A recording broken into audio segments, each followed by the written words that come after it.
রাধানাথবাবু দরজা জানালা বন্ধ করে ইজি চেয়ারে শুয়ে পড়লেন। তিনি চিলে কোঠার মেঝেতে পাতা শীতল পাটিতে ঘুমান। এই ঘরে কখনো না। এটা অতিথি অভ্যাগতদের অভ্যর্থনার ঘর।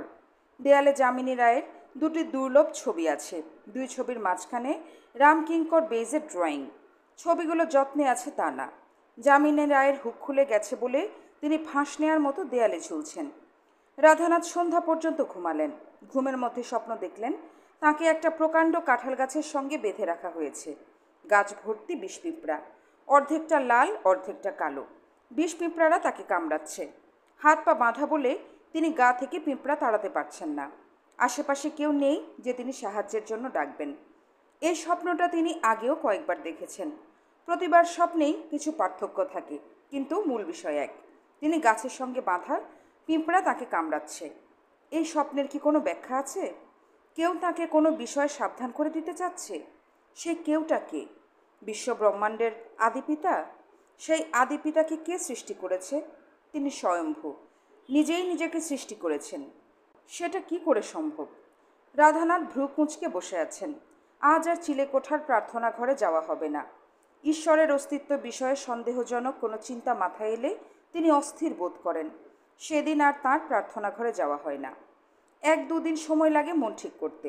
মন ঠিক হওয়ার পর জীবনযাপন স্বাভাবিক হয়ে আসে। দরজা খুলে প্রেসের পিয়ন মাথা বের করল। তার চোখে ভয়। সাধু বাবার সঙ্গে কথা বলার প্রয়োজন পড়লে সে কোনো কারণ ছাড়াই ভয়ে অস্থির হয়ে পড়ে। কিছু বলবি ফণি? বাবু, চা দেব? না। আপনার কি শরীর খারাপ? না। আপনার কাছে একজন ভদ্রলোক আসছে। 1 ঘন্টার উপরে হইল বইসা আছেন। আপনার সঙ্গে নাকি বিশেষ প্রয়োজন। আমি কি বলবো আপনি ঘুমিয়ে আছেন? আমি তো ঘুমাচ্ছি না। মিথ্যা বলবি কেন? ঘরে বাতি জ্বালা। ভদ্রলোককে এখানে নিয়ে আয়। বাবু, আপনাকে কি লেবুর শরবত বানিয়ে দিব? আচ্ছা, দে। ভদ্রলোকের পরনে পায়জামা পাঞ্জাবি, পায়ে চপ্পল। অত্যন্ত সুপুরুষ। এই সন্ধ্যাবেলাতেও তাঁর চোখে কালো চশমা। রাধানাথের বিছানার কাছে রাখা কাঠের চেয়ারে তিনি মোটামুটি শক্ত হয়ে বসে আছেন। চেয়ারের হাতলে হাত রাখা, সেই হাতও শক্ত।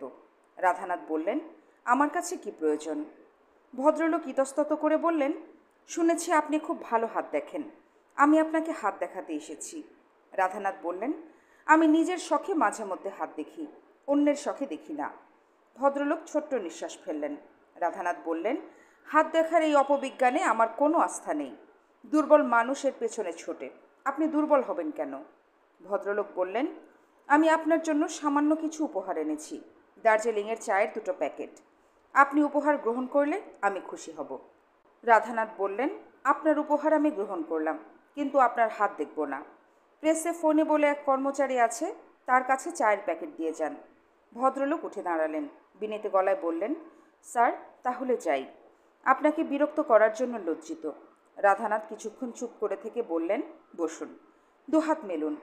তার আগে আমার টেবিলের ড্রয়ারে একটা ম্যাগনিফাইং গ্লাস আছে, সেটা আমাকে দিন। সন্ধ্যাবেলা কেউ আমার কাছ থেকে মন খারাপ করে চলে যাবে, তা হবে না। সন্ধ্যা হলো বিশ্বপিতার মাহেন্দ্রক্ষণ। স্যার, আপনাকে ধন্যবাদ। ছাদ থেকে ঝুলন্ত 40 ওয়াটের বাল্বের আলোয় রাধানাথের জন্য যথেষ্ট না। রাধানাথ ম্যাগনিফাইং গ্লাস হাতে ঝুঁকে আছেন। তাঁর চোখেও সমস্যা করছে। রুমালে বারবার চোখ মুছতে হচ্ছে। আপনার নাম কি? ভদ্রলোক নড়ে চড়ে বসলেন, জবাব দিলেন না। রাধানাথ বললেন, নাম বলতে কি সমস্যা আছে? সমস্যা থাকলে বলতে হবে না। নামে কিছু যায় আসে না, আসে যায় কর্মে। যীশু খ্রিস্টকে বিশু খ্রিস্ট ডাকলেও তার যিশুত্ব কমবে না। আমার নাম ফরিদ।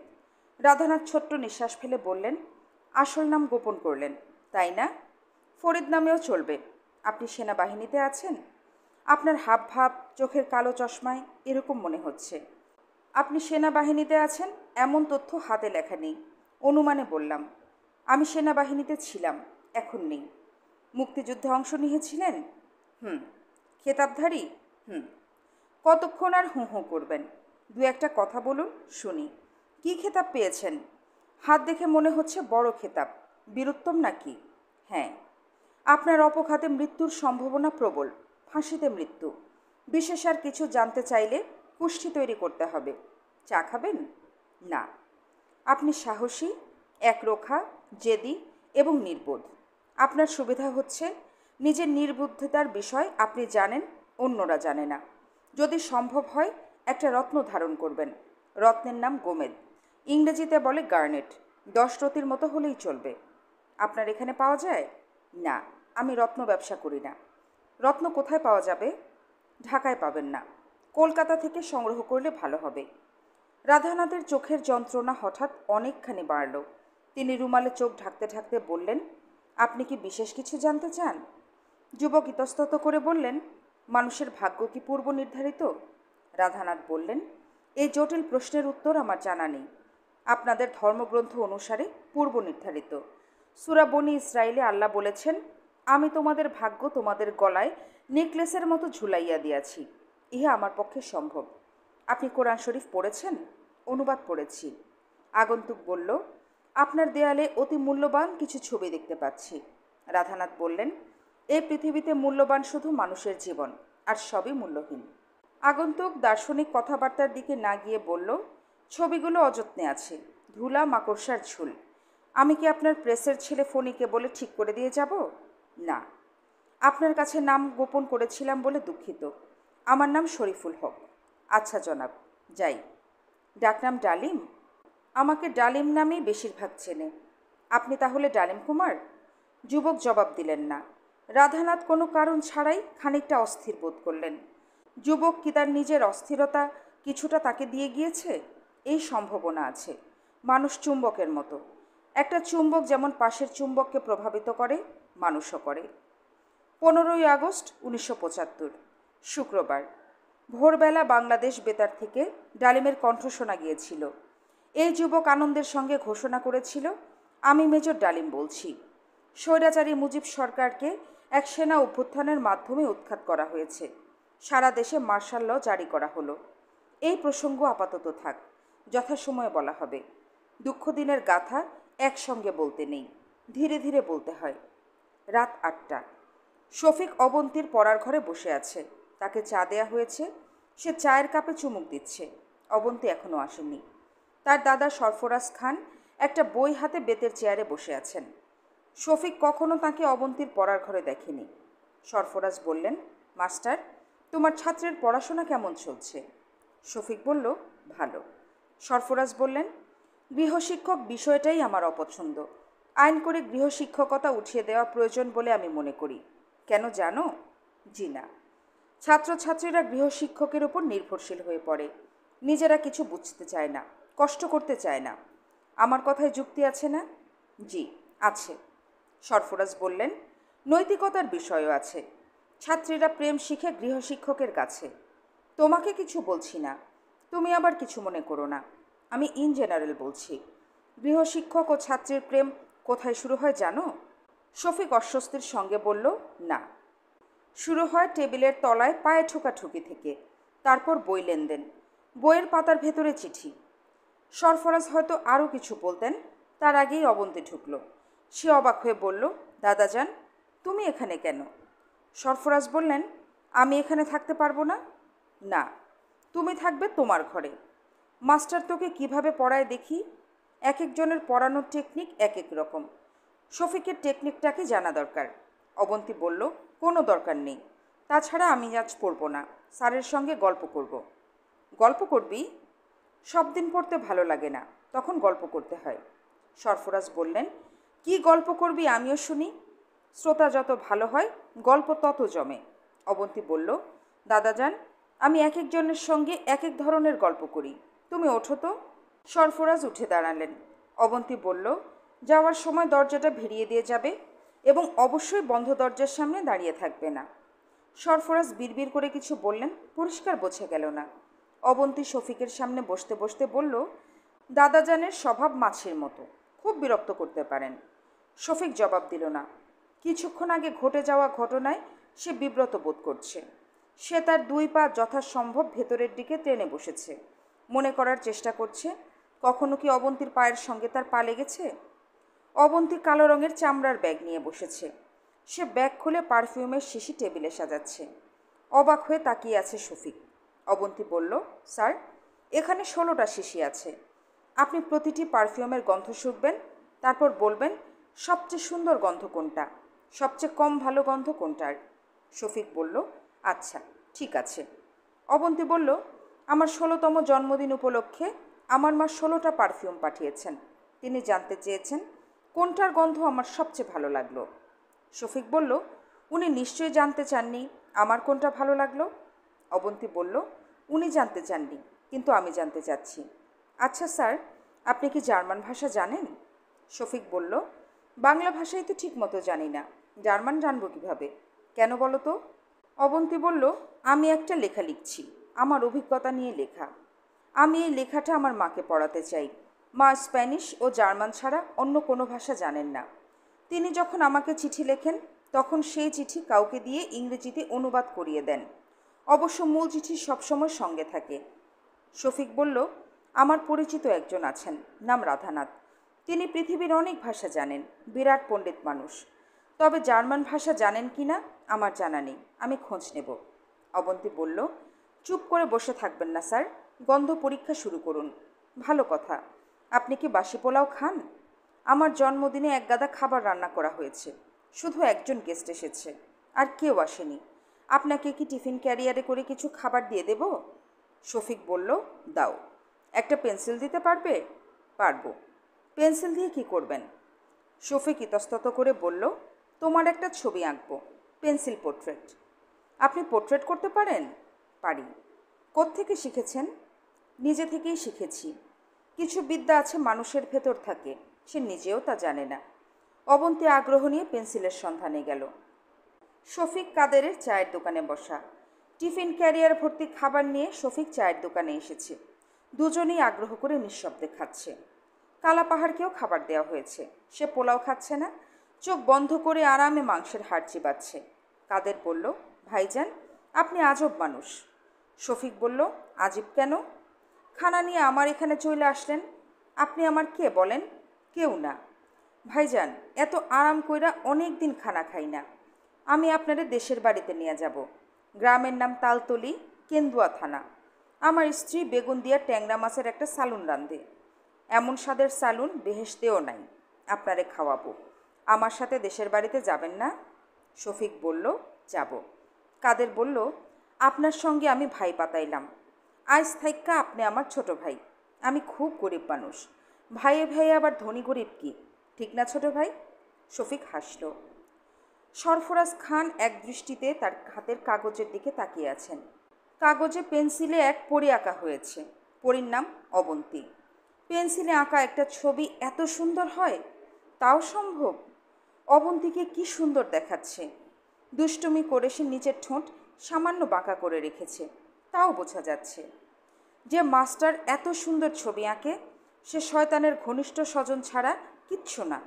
ছবি আঁকা বিদ্যা দিয়ে সে নিশ্চয়ই মেয়েদের ভুলায়, এটা বোঝাই যাচ্ছে। মেয়েদের স্বভাবই হচ্ছে হালকা জিনিস নিয়ে মাতামাতি করা। যে ছবি ক্যামেরায় তোলা যায়, সেই ছবি পেন্সিলে আঁকার কিছু নেই। বদের হাড্ডি। সরফরাজ খান সিদ্ধান্ত নিয়েছেন, মাস্টারের চাকরি শেষ, পত্রপাঠ বিদায়, ছবিটাও নষ্ট করে ফেলতে হবে। অবন্তী তার দাদাজানের পাশে এসে দাঁড়ালো। সরফরাজ খান ছবি নামিয়ে রাখলেন। অবন্তী বলল, টাসকি খেয়েছো দাদাজান? টাসকি আবার কি? টাসকি হচ্ছে কোনো একটা জিনিস দেখে ঘাবড়ে যাওয়া। তুমি কি ছবি দেখে টাসকি খেয়েছো? টাসকি খাওয়ার মতো কোনো ছবি তো না। দাদাজান, তুমি হিংসা করছো। আমি হিংসা করছি? গরুর নাদিকে আমি হিংসা করব? গরুর নাদি বলছো কেন? সে যা আমি তাকে তাই বলি। আমার স্যার গরুর নাদি? ইয়েস। চিন্তা ভাবনা করে বলছো নাকি আমাকে রাগানোর জন্য বলছো? চিন্তা ভাবনা করেই বলছি। দাদাজান শোনো, আমি তোমার সঙ্গে বাস করব না। কোথায় যাবে? আমি আমার স্বামীর কাছে চলে যাব। কার কাছে চলে যাবি? স্বামীর কাছে। To my beloved husband. Sarfaraz Khan কঠিন চোখে অবন্তীর দিকে তাকিয়ে আছেন। অবন্তীও তাকিয়ে আছে, তবে অবন্তীর মুখে হাসি হাসি। সরফরাজ উঠে দাঁড়ালেন। অবন্তী বলল, কোথায় যাচ্ছ? সরফরাজ বললেন, ঘুমাতে যাচ্ছি। আর কোথায় যাব? আমার ছবি সঙ্গে করে নিয়ে যাচ্ছ কেন? ছবি রেখে যাও। এই ছবি আমি বাঁধিয়ে আমার শোবার ঘরে রেখে দিব। সরফরাজ খান বিরক্ত গলায় বললেন, বাড়াবাড়ি করিস না। কোনো কিছু নিয়েই বাড়াবাড়ি করা ঠিক না। অবন্তী বলল, এই কথা তোমার জন্যও প্রযোজ্য। তুমিও কোনো কিছু নিয়ে বাড়াবাড়ি করবে না। সরফরাজ বিছানায় শুয়েছেন, তার হাতে ইছামতি বই। বইটা পড়ে কোনো আরামই পাচ্ছেন না। জটিল ভাষা, অর্থহীন কথাবার্তা। তারপরেও বই শেষ করতে হবে। নিশ্চয়ই বইয়ের কোথাও না কোথাও বদমাস্টার কোনো ইশারা দিয়েছে। পেন্সিল দিয়ে আন্ডারলাইন করেছেন। সরফরাজ ইছামতি পড়ছেন। রাজারামের ভগ্নী তিনটির বয়স যথাক্রমে 30, 27 ও 25। তিলুর বয়স সবচেয়ে বেশি বটে, কিন্তু 3 ভগ্নীর মধ্যে সেই সবচেয়ে দেখতে ভালো। এমনকি তাকে সুন্দরী শ্রেণীর মধ্যে সহজেই ফেলা যায়। তিলুর মধ্যে পাকা সবরি কলার মতো একটু লালচে ছোপ থাকায় উনুনের তাতে কিংবা গরম রৌদ্রে মুখ রাঙা হয়ে উঠলে বড় সুন্দর দেখায় ওকে। তন্নি, সুঠাম, সুকেশী, বড় বড় চোখ, চমৎকার হাসি। তিলুর দিকে একবার চাইলে হঠাৎ চোখ ফেরানো যায় না। সরফরাজ বই বন্ধ করলেন। মাস্টারের ব্যাপারটা এখন বোঝা যাচ্ছে। অবন্তী হচ্ছে তার তিলু। আরও কিছু দূর এগুলেই ব্যাপারটা পরিষ্কার হবে। দেখা যাবে তিলু প্রেমে পড়েছে তার গৃহশিক্ষকের। এই গৃহশিক্ষক আবার পেন্সিল দিয়ে ছবি আঁকতে পারে। সরফরাজ মনে মনে বললেন, হারামজাদা, ঘুঘু দেখেছ, ফাঁদ দেখনি। তুমি আমাকে চেনো না। আমি সরফরাজ খান। দাঁড়াও, তোমার শিক্ষা সফরের ব্যবস্থা করছি। বইটা আগে শেষ করি। সরফরাজ পাঠে মন দিলেন। তবে তিলু শান্ত পল্লী বালিকা। ওর চোখে যৌবন চঞ্চল কটাক্ষ নেই। বিয়ে হলে এতদিনে ছেলে মেয়ের মা, 30 বছরের অর্ধপ্রৌঢ়া গিন্নি হয়ে যেত তিলু। বিয়ে না হওয়ার দরুন ওদের 3 বোনই মনে প্রাণে এখনও সরলা বালিকা। আদরে আবদারে, কথায় বার্তায়, ধরনে ধারণে সব রকমেই। দরজায় খটখট শব্দ হচ্ছে। হাতের বই নামিয়ে সরফরাজ বললেন, কে? অবন্তী বলল, তোমার জন্য পান আর চা এনেছি। সরফরাজ বললেন, ফরগেট ইট। অবন্তী বলল, দরজাটা খোলো, তোমার টেবিলে রেখে যাই, তারপর তুমি ফরগেট ইট করে ফেলবে। সরফরাজ দরজা খুললেন। অবন্তী পান আর চা নামিয়ে মিষ্টি করে হাসল। সরফরাজ বিরক্ত মুখে বললেন, হাসছিস কেন? হাসি বন্ধ। অবন্তী বলল, তোমার হাসতে ইচ্ছে না করলে হাসবে না, তবে আমার এই হেসে যাওয়াতেই আনন্দ। কি বললি? বললাম আমার হেসে যাওয়াতেই আনন্দ। এর মানে কি? অবন্তী বলল, খুব সহজ মানে দাদাজান। কেউ হেসে আনন্দ পায়, কেউ কেঁদে আনন্দ পায়। আনন্দটাই প্রধান। হাসা বা কাঁদা কোনোটা ব্যাপার না। সরফরাজ বললেন, সারাক্ষণ এমন উদ্ভট কথা কেন বলিস? অবন্তী বলল, আমার এই উদ্ভট কথাতেই আনন্দ।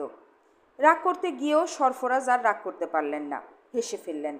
অবন্তী বলল, দাদাজান, তুমি যখন হাসো তখন তোমাকে কি সুন্দর যে লাগে, অথচ তুমি সারাক্ষণ মুখটাকে রামগরুরের ছানা করে রাখো।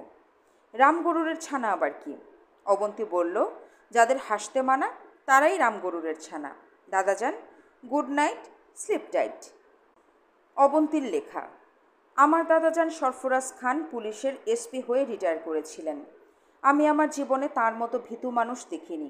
আশ্চর্যের ব্যাপার হলো, তিনি অসীম সাহসিকতার জন্য PPM পেয়েছিলেন। PPM হলো পাকিস্তান পুলিশ মেডেল, পুলিশ সার্ভিসের সাহসিকতার সর্বোচ্চ পুরস্কার। আমি দাদাজানকে জিজ্ঞেস করেছিলাম, কী জন্য এত বড় পুরস্কার তিনি পেয়েছিলেন। দাদাজান বললেন, ফরগেট ইট। এই বাক্যটি তার খুব প্রিয়। কারণে অকারণে তিনি বলেন, ফরগেট ইট। যেসব প্রশ্নের উত্তরে ফরগেট ইট কিছুতেই বলা যায় না, সেখানেও তিনি এই বাক্য বলেন। উদাহরণ দিই। আমি একদিন বললাম, দাদাজান, বাজার থেকে মাগুর মাছ এনেছে, মটরশুঁটি দিয়ে রান্না করবে নাকি আলু দিয়ে? দাদাজান বললেন, ফরগেট ইট। আমি বললাম, কি ফরগেট করব? মাছ রান্না? তুচ্ছ জিনিস নিয়ে আমাকে বিরক্ত করবি না। রান্না তুচ্ছ বিষয়? Stop arguing. তুচ্ছ বিষয় নিয়ে দাদাজান কথা বলতে পছন্দ করেন না। এই তথ্য পুরোপুরি মিথ্যা। তার আগ্রহ তুচ্ছ বিষয়ে। ঘন্টার পর ঘন্টা তিনি তুচ্ছ বিষয় নিয়ে কথা বলতে পারেন। 1971 সালের মে মাসে দাদাজান আমার জন্য গোলাপি রঙের বোরকা কিনে আনলেন। কঠিন বোরকা, বাইরে থেকে চোখও দেখা যায় না এমন। চোখের ওপর মশারির মতো জাল। এখানেই শেষ না, বোরকার সঙ্গে কালো হাত মোজা, পায়ের মোজা। দাদাজান আমাকে বললেন, নো আর্গুমেন্ট, নো তর্ক, নো ডিলে, বোরকা পর। আমি বোরকা পরলাম। দাদাজান বললেন, এখন চল। আমি বললাম, কোথায় যাব? সোহাগে যাব। ঢাকা শহরে থাকা যাবে না, মিলিটারি মেরে ফেলবে। এখনই রওনা হব। সঙ্গে আর কিছু নেব না? দাদাজান বললেন, ফরগেট ইট। আমি বললাম, দাঁত মাজার ব্রাশও নেব না? দাদাজান বললেন, বেঁচে থাকলে দাঁত মাজার অনেক সুযোগ পাবি, বেঁচে থাকবি কি না এটাই এখন প্রশ্ন। ঢাকা শহর আমরা পার হলাম রিকশায় এবং পায়ে হেঁটে। কিছু কিছু বাস ঢাকা থেকে যাচ্ছিল। ঢাকা ছেড়ে যাওয়া বাসগুলিতে মিলিটারিরা ব্যাপক তল্লাশি চালাচ্ছিল। মিলিটারি তল্লাশি মানে কয়েকজনের মৃত্যু। রূপবতী মেয়েদের ধরে আড়ালে নিয়ে যাওয়া তখনও শুরু হয়নি। ঢাকা থেকে পালানোর সময় রিকশা ছাড়া আর যেসব যানবাহনে আমি চড়েছি সেগুলো হচ্ছে মহিষের গাড়ি, মোটরসাইকেল। শিবগঞ্জ থানার ওসি সাহেব মোটরসাইকেল চালিয়েছেন, তার পেছনে দাদাজান ও আমি বসেছি। সবশেষে নৌকা। নৌকাও কয়েক ধরনের। একটা ছিল বালিটানা নৌকা। এই নৌকায় পাটাতনের নিচে আমাকে দাদাজান লুকিয়ে রাখলেন। যাত্রার পুরো সময়টা তিনি আতঙ্কে অস্থির হয়েছিলেন। তিনি ধরেই নিয়েছিলেন আমরা এক পর্যায়ে মিলিটারির হাতে পড়ব, তারা দাদাজানকে গুলি করে মারবে এবং আমাকে উঠিয়ে নিয়ে যাবে। এই সময় দাদাজানের মধ্যে অনেকবার রুজু করতেন। তিনি চাচ্ছিলেন যেন পবিত্র অবস্থায় তার মৃত্যু হয়। আমরা 3 দিন পর আধমরা অবস্থায় সোহাগে পৌঁছালাম। দাদাজানের বাড়ি সোহাগীতে। বাড়ির নাম রংমহল। শ্বেত পাথরে কালো রং দিয়ে লেখা। এর ফোঁটা উঠে যাওয়ায় এখন বাড়ির নাম হয়েছে বংমহল। নদীর পাড়ে দোতলা দালান। বাবার সঙ্গে এই বাড়িতে আমি 2 বার আগে এসেছি। কিছু কিছু বাড়ি থাকে সাধারণ, সেই সাধারণে লুকিয়ে থাকে অসাধারণ। বংমহল সেরকম একটি বাড়ি। এই বাড়ির প্রধান বৈশিষ্ট্য হচ্ছে এর আলাদা কোনো বৈশিষ্ট্য নেই। দাদাজানের এই বাড়ি পুরনো, দোতলায় টানা বারান্দা আছে। স্টিমারের ডেকে বসলে যেরকম সারাক্ষণ প্রবল হাওয়া গায়ে লাগে, বারান্দায় দাঁড়ালেও সেই রকমই সারাক্ষণ হাওয়া বইছে। বাড়ির 3 দিকেই ফলের বাগান। লিচু গাছ থেকে শুরু করে তেঁতুল গাছ সবই সেখানে আছে। দাদাজানের ওই বাড়িতেই আমি জীবনে প্রথমে গাছ থেকে নিজ হাতে পেরে লিচু খেয়েছি। লিচু মিষ্টি না, টক, লবণ দিয়ে খেতে হয়। আমাদের বাড়ির সামনের নদীর নাম তরাই। এই নদী ব্রহ্মপুত্রের শাখা। বর্ষায় পানি হয়, শীতের সময় পায়ের পাতা ভেজার মতো পানি থাকে। সেবার তরাই নদীতে প্রচুর পানি ছিল। জেলেরা সারাদিনই জাল ফেলে মাছ ধরত। তরাই নদীর বোয়াল মাছ অত্যন্ত সুস্বাদু। জেলেরা ভোরবেলায় মাছ দিয়ে যেত, নানান ধরনের মাছ, কই, সরপুঁটি, ট্যাংরা, খৈলসা, মাঝে মাঝে মাঝারি সাইজের কাতল। সেবারে আমি কাতল মাছের আস্ত মাথা খাওয়া শিখি। রান্না করতেন ধীরেন কাকু।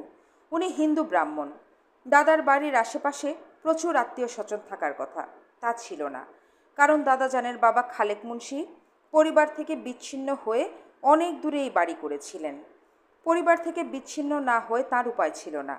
তিনি তার বড় ভাইয়ের স্ত্রীকে নিয়ে পালিয়ে এসেছিলেন। ওই মহিলার ছবি আমি দেখেছি।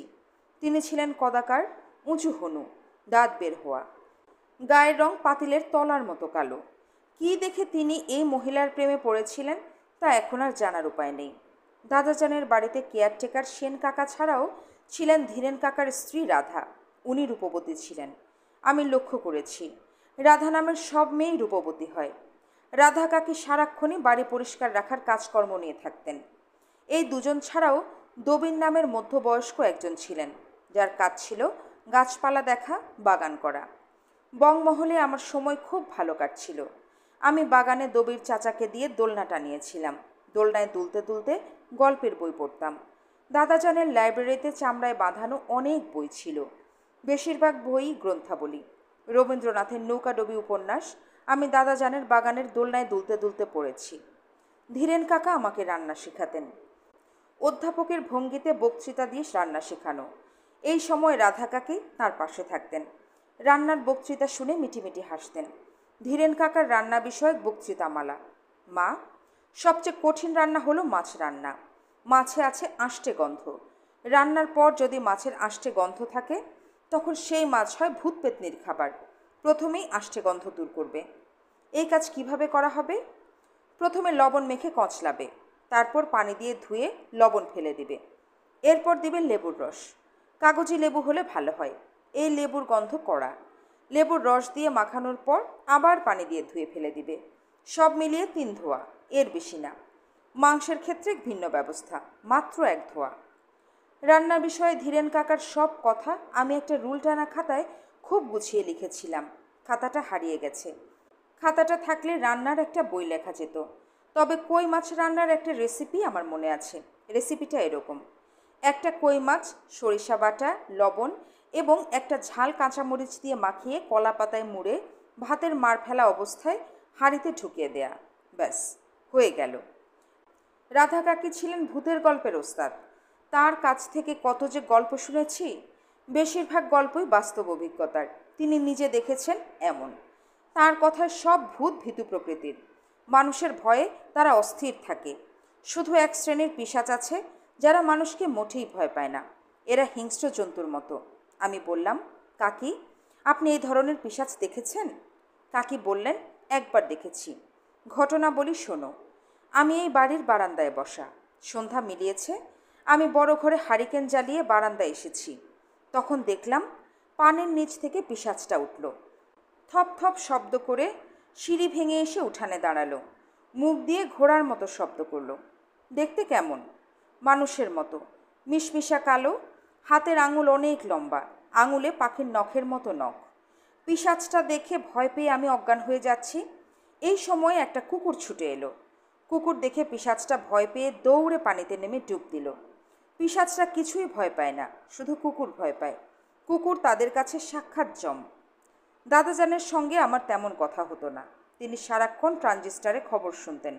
মাঝে মাঝে 3 মাইল দূরে হামিদ কুতুবি নামে এক পীর সাহেবের আস্তানায় যেতেন। তিনি এই পীরের মুরিদ হয়েছিলেন। যখন ট্রানজিস্টার শুনতেন না, তখন পীর সাহেবের দেওয়া দোয়া জপ করতেন। দাদাজান আতঙ্কগ্রস্ত ছিলেন। প্রতিদিনই তার আতঙ্ক বাড়ছিল। রাতে তিনি ঘুমোতে পারতেন না। সারা রাত বারান্দায় বেতের চেয়ারে বসে থাকতেন। ভবিষ্যৎ জানার জন্য তিনি এক রাতে ইস্তেখারা করলেন। ইস্তেখারায় দেখলেন এক প্রকাণ্ড ধবধবে সাদা পাখি, যার চোখ টকটকে লাল, সে আকাশ থেকে নেমে আমার চুল কামড়ে ধরে আকাশে উঠে গেছে। আমি চিৎকার করছি, বাঁচাও, বাঁচাও, দাদাজান আমাকে বাঁচাও। দাদাজান আমাকে বাঁচানোর জন্য হেলিকপ্টারে উঠে গেলেন।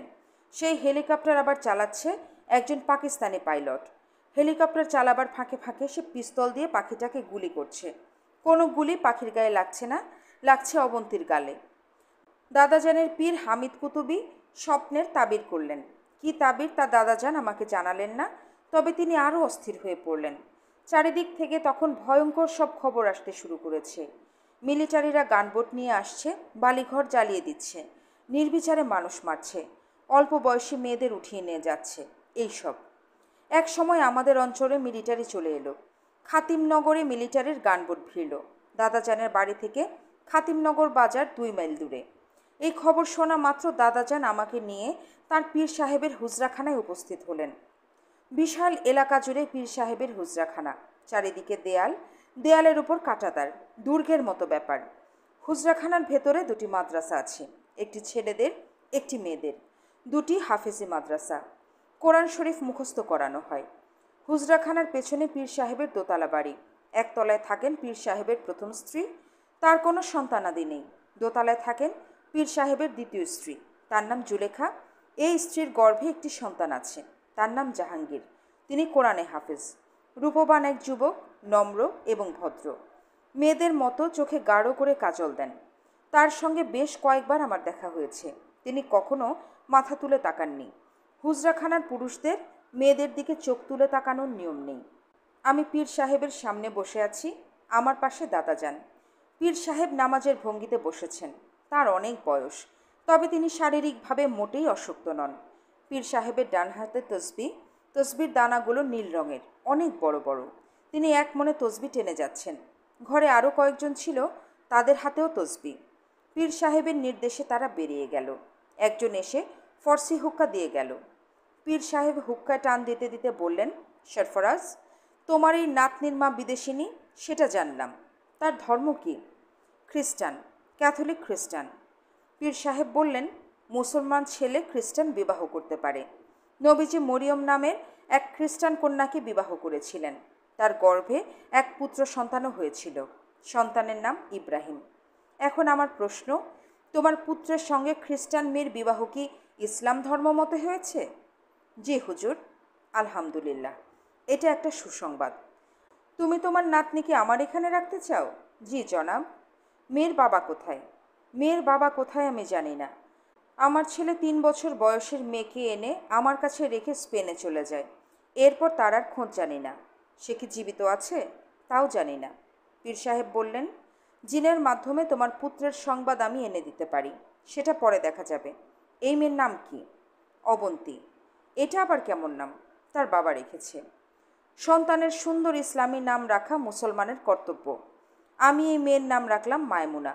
মায়মুনা নামের অর্থ ভাগ্যবতী। দাদাজান চুপ করে রইলেন। পীর সাহেব আমার দিকে তাকিয়ে বললেন, তুমি কি কোরআন মজিদ পাঠ করতে পারো? আমি বললাম, পারি। কে শিখিয়েছে? তোমার খ্রিস্টান মা? না, আমার দাদাজান আমার জন্য একজন হুজুর রেখে দিয়েছিলেন। হুজুরের নাম বলবো? পীর সাহেব বললেন, নাম বলতে হবে না, তুমি কথা বেশি বলো। কথা কম বলবে। তোমার অজু আছে? জি না। যাও, অজু করে এসে আমাকে কোরআন মজিদ পাঠ করে শোনাও। সূরা ইয়াসিন পাঠ করবে। আমি সূরা ইয়াসিন পড়লাম। পীর সাহেব বললেন, পাঠ ঠিক আছে, শুকুর আলহামদুলিল্লাহ। সরফরাজ, তোমার নাতনি মায়মুনাকে আমি জুলেখার হাতে হাওয়ালা করে দিব। সে নিরাপদে থাকবে, তবে তাকে কঠিন পর্দার ভেতর থাকতে হবে। আমার এখানে তাই নিয়ম। দাদাজান বললেন, আপনি যেভাবে বলবেন সেভাবেই সে থাকবে।